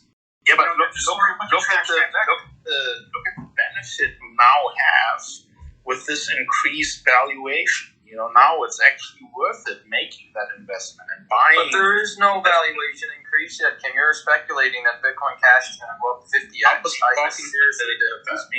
I was talking about Bitcoin just now. Oh, didn't you say earlier that if Bitcoin Cash goes to 500 billion, then the miners will be more incentivized to mine Bitcoin Cash? But right now we're talking about the mining equipment for Bitcoin, and that you can run it on a Raspberry Pi. So I'm talking about Bitcoin with this other listener right now, not about. And my Raspberry Pi, by the way, it took me like 5 days to sync the 1 megabyte blockchain. It would, so it's already, even though we're 12 years into Bitcoin, technology's already not fast enough for me to, it's starting to get kind of crazy. It's already too big. There's good arguments to be made that we should make the blocks smaller so that it doesn't take so long. My good computer, the one I brag about, that one took me 4 hours to sync because that was better. But I didn't verify everything from the beginning. You use the fast sync, and you kind of take for granted the first several, Well, if we believe Google, you're going to be able to buy yourself a quantum computer in 5 years, and then you will have none of these limitations. Exactly. So I think we are so early in the game that we don't even know what the tech is going to allow us going further. So there's this protocol called the MENA protocol. What they have done is you accept that the blocks that were mined before are finalized. So you don't need to verify and store them every time. So you use the zero knowledge proofs to prove that those past blocks, a couple of days back or months back or years back, are finally settled. We are not going back and changing those. So you no longer worry about those blocks anymore. So that kind of tech will allow you to not even store a blockchain. You just keep going forward. But then the miners can cheat them and rewrite. We need to have a history of the chain. It's unavoidable. Right, so not everyone needs to have it. You can have, some people have it, some people can verify it. And miners, again, are only fighting for the mining reward. It's all about incentives. You're right that they go after the mining. You're right that everybody doesn't. But everybody needs the ability to be somebody who has it if they want. So it's a big distinction. Everybody doesn't need to have it, but everybody needs to have that choice to be able to. Absolutely. Everyone will have the choice, but I don't think everyone will have the money and the resources, right? Just like today, there are people. It's the same as censorship in many ways. If you, like right now, if I wanted to, I could become a utilities provider, but it's going to cost me millions of dollars. So can I really do that if I don't have the giant legal team to do that? So the majority of the people in the world, right, they're never going to have even $1,000, like considering today. So they can only afford a smartphone. So we have to think in those perspectives. Like we don't have to force everyone to limit our tech just to meet certain criteria. So you can do that if you want, but there will be other chains, competing chains going ahead. I just feel like it puts us in a world like today where you have to have significant resources to be a part of the system. And that's already a system that has disenfranchised so many. Bitcoin is fighting very hard, and it doesn't even fight really, it just is, to make sure that it's so, to maintain that ease of use, to have 1 megabyte, which is arguably too large still, so that anybody can cheaply verify for themselves if they want. And they don't have to worry about being, privileged to be a part of the system. I have an important question for Kim. Do you think there's aliens going to visit us soon, Kim? Interesting new path in this conversation. I'm actually appreciating it because I'm getting a little bit tired of yeah, me too, and I want to hear what you think about aliens.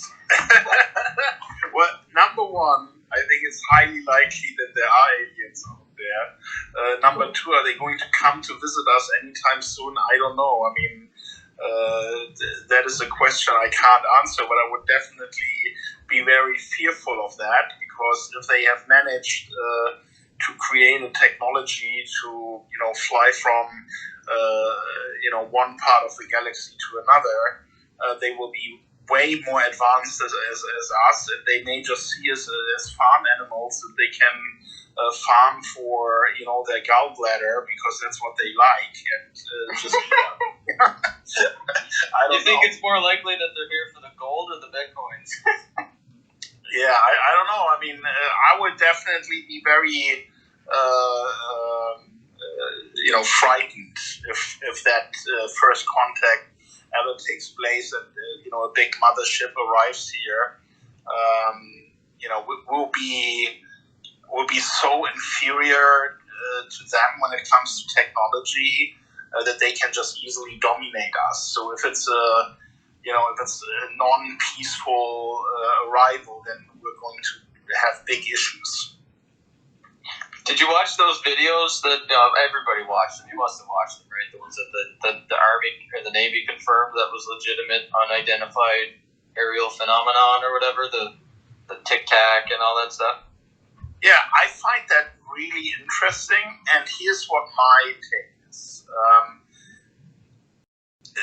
There is some speculation that alien craft has, been obtained by the U.S. government, and there is some speculation that development took place on an anti-gravity drive, which basically allows you to eliminate the gravity around your craft, and it allows you to accelerate at insane speeds without any G-forces. So who knows? Maybe this is actually a development, by the military, and that they have been successful in creating an anti-gravity drive that allows them to do these kind of maneuvers, and that could be one of many explanations. Or they are actually here, the aliens, because one thing is sure, that thing that was filmed by that jet pilot is nothing that we can do with our existing propulsion systems. These types of accelerations and G-forces, you couldn't even survive as a pilot. So it has to be an anti-gravity drive, and maybe we were capable to reverse engineer whatever they have discovered in the desert in the past and created something that can do that, or they're actually here. I mean, it's one of the two things. One thing that I'll actually quickly add to that is the Naval Air Warfare Center, which is a branch of Navy research in the U.S., actually filed patents on exactly the technology that Kim is describing.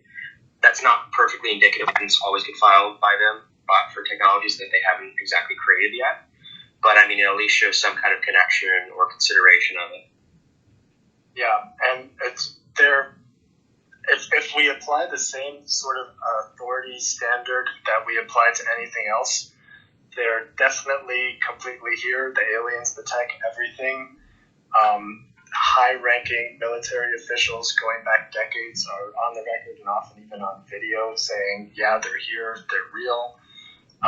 They're foreign, they're planetarily foreign. The commanding officer of the Royal Air Force during World War II says, of course UFOs are real and they're interplanetary. The cumulative evidence for the existence of UFOs is quite overwhelming, and I accept the fact of their existence.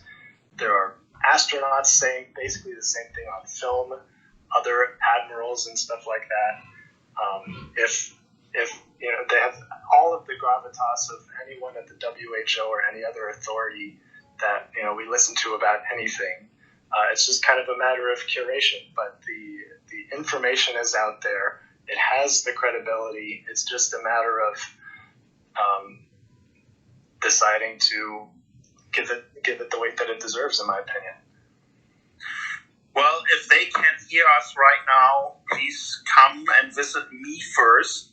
Give me supernatural powers so I can bring peace to the world. And I will be a good leader that is going to destroy all these weapons and all this shit that is going to blow up our planet. So if you're listening, I'm your guy. And if you're listening, use Bitcoin Cash. Yeah. Yeah, right. Bye Bitcoin. Yeah, I think there's probably a good likelihood that if the odds of aliens coming and visit will be the same odds as Bitcoin Cash winning over Bitcoin. You're probably right about that. I think if I was a member of an advanced alien race, and I'm observing what is going on this planet over the last, let's say, 100 years, I wouldn't trust humanity with the knowledge of our existence, or even with the technology that would bring. I would say humanity is not ready for this. Let's wait a little bit longer, and hopefully, when some idiot at some point in the future is pressing the button to launch a nuclear war, hopefully these guys are going to make themselves known and stopping these rockets mid-air with their advanced technology. Maybe that is the time when we will finally learn of their existence. I've heard from multiple people that the efforts of billionaires like Elon Musk and Jeff Bezos and Richard Branson to build all this space tech is actually a kind of a bidding war to win the tech transfer from aliens to humans. Oh, that's an interesting theory. Do you think the aliens use the RFP system? I think they use Bitcoin, and I'm not a developer, so I don't know what that is. Well, imagine if you can buy a Tesla with an anti-gravity drive. You can just accelerate 0 to 60 in 0.001. Hold on tight. That would make a Tesla stock go up, I think.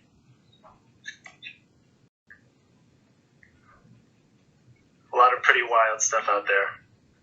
Got a couple new people came up that wanted to say something. Maybe we should let them chime in. Hold on, I'm also going to move up more people. Hold on. How do I do this? People they raise their hands, and then there's someone just raised. If anyone wants to say something, just raise your hand, and I will move you up to the speaker space. So go ahead, feel free to do that. And Kim, I'm going to go to bed. It was awesome talking to you, Kim. I appreciate you listening to hear our side as Bitcoiners. It was a great time. I'm going to go to bed. All right. You have a good night and no hard feelings at all. I understand where you're coming from, and maybe there will be, some different point of view in a couple of years when we see what's happening. Kim, I just wanted to jump in.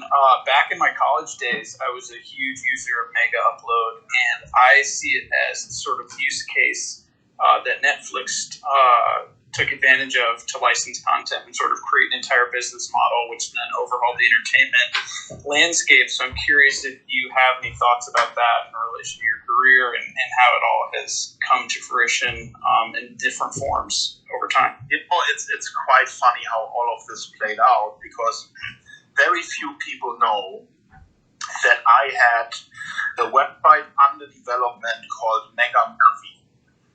And we had worked on that for 2 years.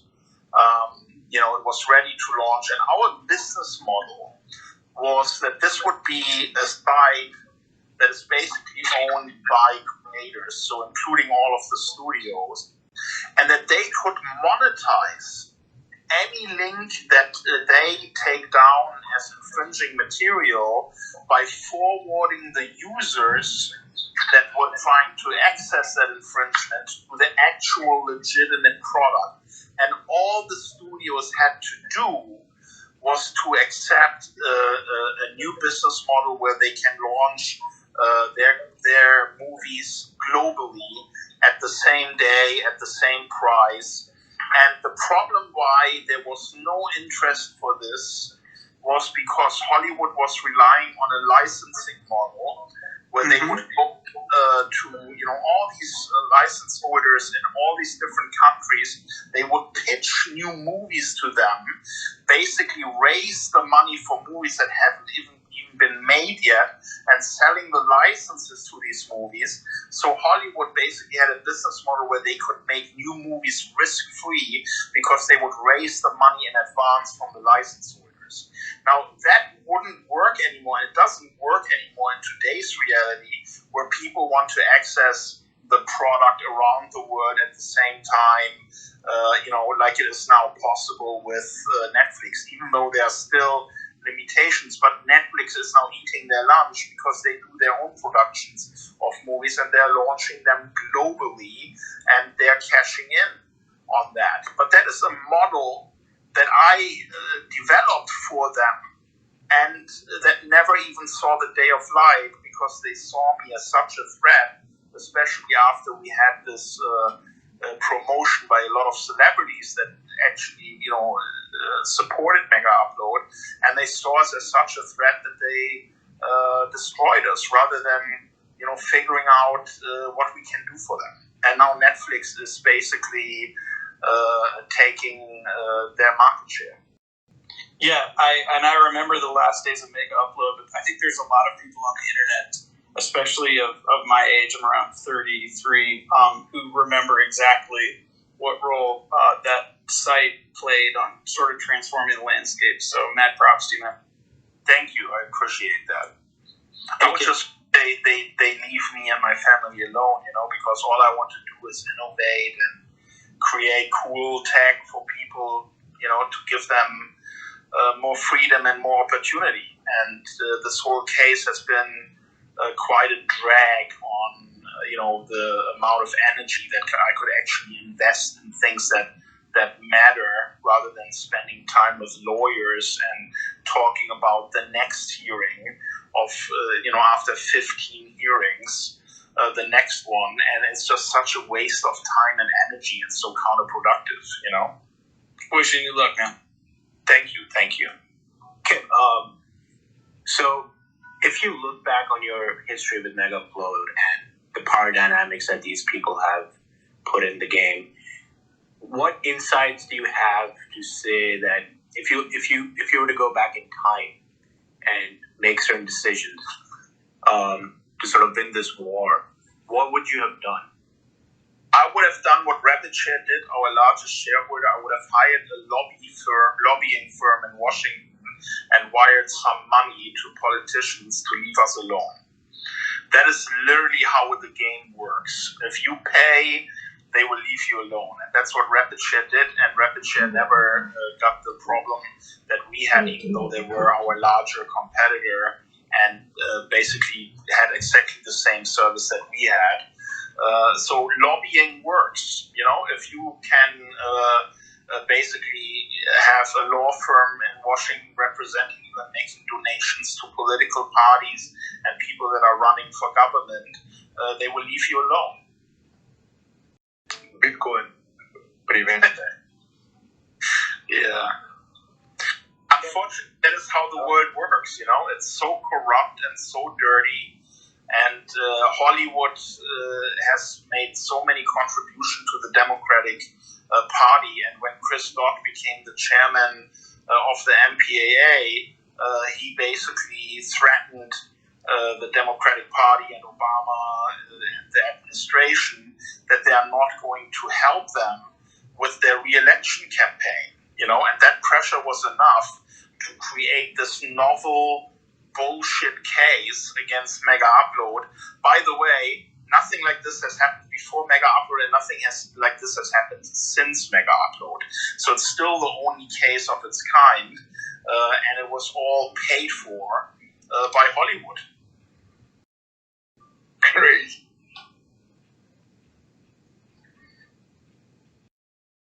Yeah, pretty crazy. It's good to have you here, though, in our crypto space, Kim. So it's good to have you in our crypto space now than any other space.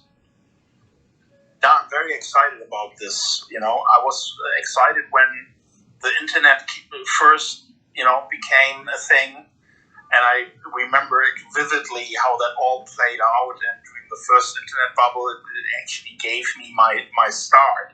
And I think blockchain technology is just as important as the internet was back then, and the opportunities are really left, right, and center. There are too many to pick from, and I think it's such an exciting space. So yeah, definitely, I'm totally excited to be part of this whole crypto generation now.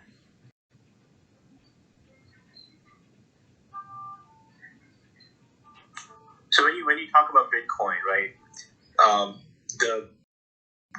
What do you think are the greatest sort of forces against Bitcoin right now, or forces against this whole decentralization aspect?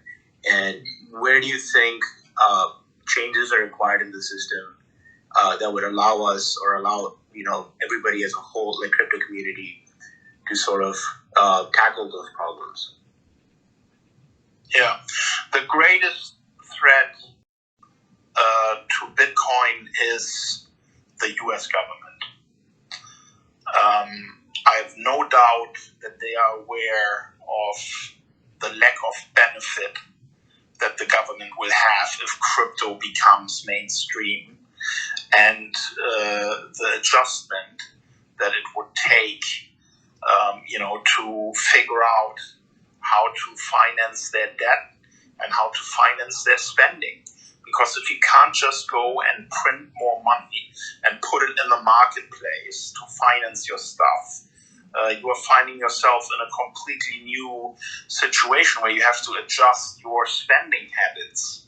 And as we all know, even as individuals, that is not easy when you are, living currently with, let's say, $15,000 or $20,000 to spend a month, and then someone comes around and tells you, hey, you can't have this money anymore. You're now having to live with $2,000. You will also be like, fuck you. I'm not going to accept you. You are invading my space and my spending habits and my lifestyle. So the U.S. government sooner or later is going to make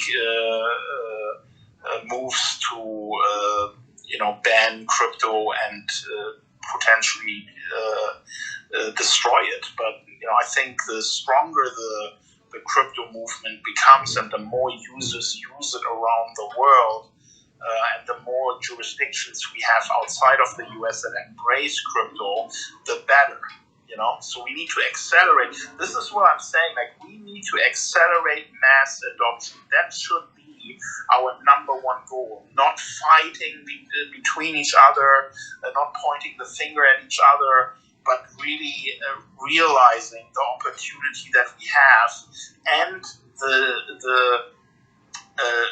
the lack of time that we have to reach critical mass, so that we are not going to be easily destroyed. Yeah, I totally agree with that. When it comes to the utility of crypto coins, right, and when it comes to Bitcoin specifically, or other cryptocurrencies, what sort of utilities do you see apart from like this for Bitcoin that we can sort of adopt that would reduce the entropy of or like reduce the energy required to sort of push the crypto narrative to large scales of people? Hold on, my wife is coming in with a German roulade that she's cooked for the first time, and I'm about to try it. Hold on. I'm just having a chat with some of my followers. Oh my god, this is delicious, baby. Nice. I'll be back later. Okay. Thank you. Good appetit. Live from the Dotcom mansion. That's amazing. Yeah. Okay, guys, I think I'm going to have dinner soon, so let's do another 10 minutes, and then I got to take off. But you know what? I'm enjoying this so much. I'm going to do this more regularly, and you are always welcome to join in. And whenever you want to say something, just raise your hand, and then I will make sure that I move you up to the stage. Hey, Kim, thanks for your time, Kim. Thank you. I have a question real quick, Kim, if you don't mind. Sure. I'm checking out your new project here, and I'm just curious, will there be like are you hoping to have like a marketplace, let's just say, for artists and musicians? Is this intended to be like a Spotify type thing, or will it be more individual stores? So, I think a marketplace is not the right description, because we're not going to host anything. What we're going to provide is the technology, an executable or a website that that anyone can run, or plugins for browsers that anyone can offer, that will include our open source software, which is basically like WinZip, but it allows you, instead of just creating a container with files in them, it allows you to create this encrypted container that you can only open with a cryptocurrency payment. And all of that logic, everything will be integrated in that file and merged with the content that you are trying to sell. So the content that you're trying to sell will be inside of this encrypted container, and the only way to open it is with a crypto payment. So we are more of a software provider, and once this is out there, anyone can implement it on their websites and can allow their users to create file shops on their sites. So I'm not seeing this venture as one where we are hosting anything for our users. Okay, that makes sense. So it's on an individual level, but theoretically, if say like a record label wanted to host a store with all of their artists on it and have all this stuff unlocked at once rather than individually, that would be possible with it? Yes, absolutely. I mean, that's what we want. Anyone who has something to sell online can use this to create a file shop, and then that in itself is probably going to create this new ecosystem where you will find hundreds or thousands of websites that offer their catalogs of file shops. So we are not hosting those. This is a pure technology play, and that's why I think it's quite unlimited in its growth potential. So you just fixed the NFT problem. I hope so. I hope that people will be able to allow more internet users an opportunity to participate in the marketplace, because right now it's all these big gatekeepers that are making all the money. But imagine, if you can create a file shop and turn the entire internet into your sales force, and they can just integrate their wallet ID into the file shop, get a special promotion file, and then sell that and make money by selling your content. I mean, it's beautiful. The growth of something like this is the growth potential, I think, is big. You just. When will this be available? Okay.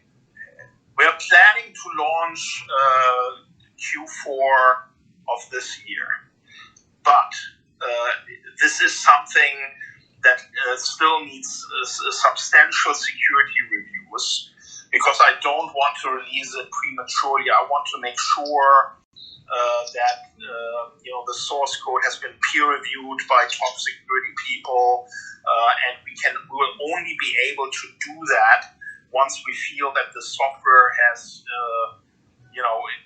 is beyond beta. And how long that will take, I'm not sure, but I hope Q4 of this year, if not early next year. So that's great, you're taking part of the security review, but one advantage of the big gatekeepers is that it gives the user the control of their identity. They can reset their passwords. So can you talk about how the user can secure their identity on k.im, and if they forget their keys? I think given that I just have 5 more minutes, and I think the topic would probably bore most of the people here, I think the time is better used for me to make my little exit speech, right, before I go to dinner. So what I want to say to everyone is thank you for coming. It's a pleasure for me to use this app because it allows me to connect more closely with my followers, and I really enjoyed the debate tonight. And, I hope you guys are coming back when I tweet next time about doing something on Clubhouse, and I will try and do this more frequently, and maybe I may even start streaming. I'm thinking maybe 2-3 months from now, start streaming and give some people a platform to share their ideas and maybe raise some capital or help them with advice. So that's something you guys can look forward to. And I'm not going to take off because my wife has cooked delicious roulades for me, and I'm going to enjoy them now. And I thank you all very much. It was a real pleasure. Guten Appetit. Take care. Thank you. Thank you, Ron. Take care. Thanks, Kim. It was awesome clarification. Thank you so much. Real nigga. All right. Much respect. Thanks, Kim. Bye-bye, guys. Bye-bye. Bye. Good night. Bye.